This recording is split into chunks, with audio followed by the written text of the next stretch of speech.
Kristen Romy is all set to jump into plunge into the depths, even though the water appears to be very appealing.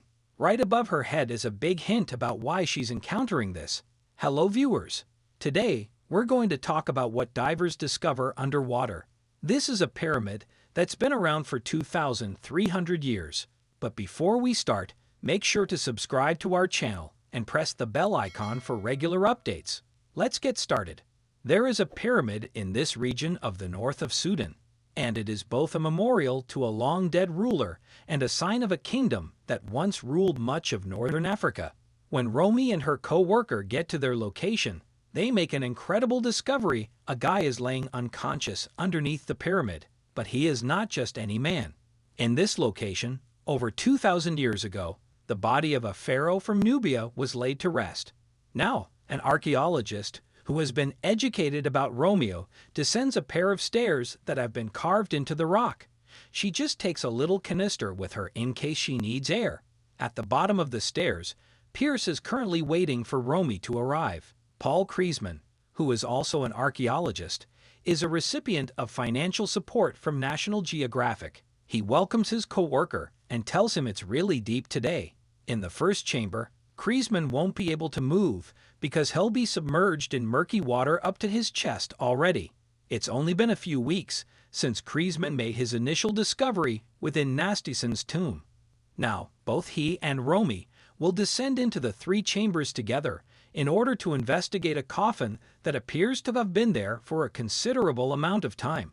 Kriesman demonstrates to Romy a metal grate and informs her that in order to enter the catacomb before they reach their destination, she will need to squeeze through a very small opening. In addition to being located close to the east bank of the Nile River, the tombs of the two Nuri may be found to the north of Khartoum, the capital city of Sudan. The majority of people are familiar with the region as a result of the construction of around 20 pyramids there between 650 and 300 BC. The base of Nastison's pyramid is square and is 100 feet wide. It is perched on a modest patch of land that is rather level. Even though the tomb is located less than a mile from the waterway, groundwater causes it to frequently become flooded.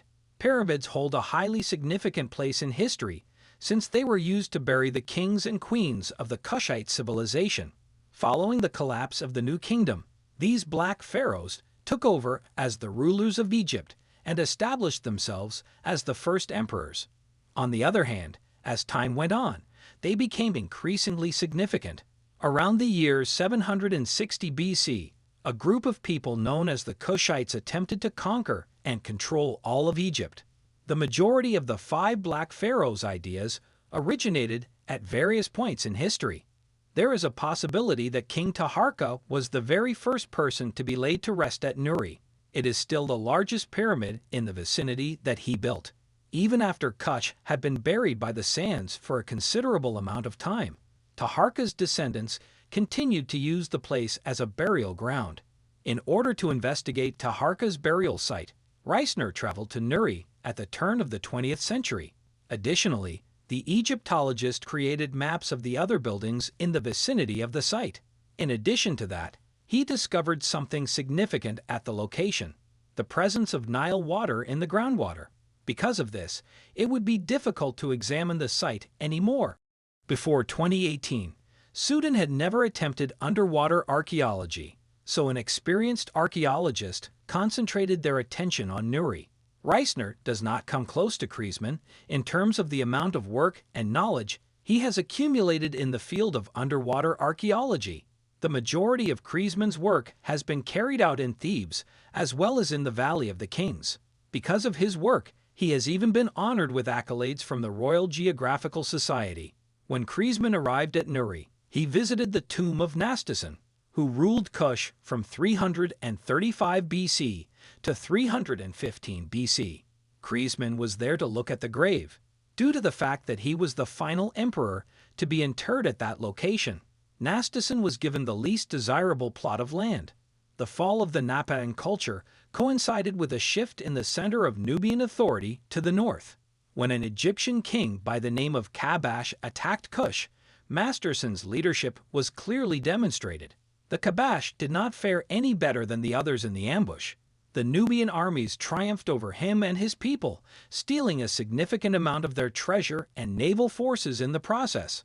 After some time had passed, the asteroid was located in the vicinity of the Nile in the city of Dongola, which is located in northern Sudan. In order for the archaeologist to enter the tomb, he had to struggle his way along this passageway. When he did this, he came dangerously close to losing his vision. The divers were finally able to see Nastison's coffin once they were inside the burial chamber. The coffin was a large stone box that had been used to encase his remains. Additionally, the archaeologists discovered several small fragments of gold, which led to an intriguing story being told. It appeared as though the water may have made it difficult for burglars to get access to the tomb. It shouldn't come as much of a surprise that gold leaf was discovered in Kush, given that it was once one of the most important regions in the world for the production of gold. The nation of Kush became wealthy from the commerce in gold, which also gave them considerable power in the kingdoms that were nearby. A number of years before Kreisman's excursion, archaeologists in northern Sudan excavated a site that they believed to be significant for the gold industry in Kush. They discovered stones that could have been employed in the process of crushing gold ore into a finer form of the precious metal. It is almost certain that Nuri will come upon further material. If Kreisman's group is successful in locating the tomb of Nastison, then it is possible that they will also be successful in locating the tomb of Untu. That's it for today. What do you think about this discovery? Tell us in the comment section. Please like and share our videos. Don't forget to subscribe to our channel and press the bell icon for regular updates.